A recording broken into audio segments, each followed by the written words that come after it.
Surendranagar Rajput social conference 2025નું આયોજન.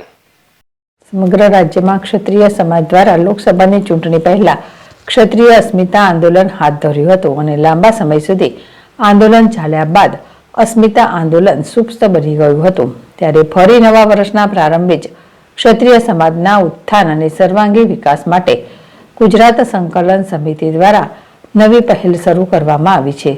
જેના ભાગરૂપે ગુજરાત સંકલન સમિતિ દ્વારા લીંબડી તાલુકાના ચાખણ ગામે રાજપૂત સોશિયલ કોન્ફરન્સ 2025નું આયોજન કરવામાં આવ્યું હતું. ક્ષત્રિય સમાજનું શિક્ષણ અને સામાજિક ક્ષેત્રે વિકાસ થાય તે માટે રાજ્યભરમાંથી ક્ષત્રિય સંકલન સમિતિના આગેવાનો એક મંચ પર એકત્ર થયા હતા.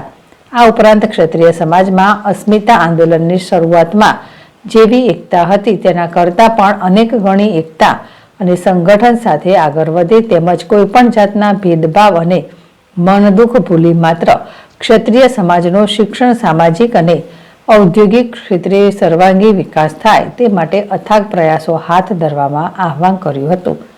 અને ક્ષત્રિય સમાજના વિદ્યાર્થીઓને આગળ ઉચ્ચ અભ્યાસમાં ક્યાંય પણ આર્થિક રીતે તકલીફ પડે તો સમાજના દાતાઓ અને આગેવાનો હંમેશા તેમની પડખે રહી દરેક પ્રકારની મદદ કરવા તત્પર છે તેમ જણાવી વિદ્યાર્થીઓ અને યુવાનોને પ્રોત્સાહન પૂરું પાડ્યું હતું.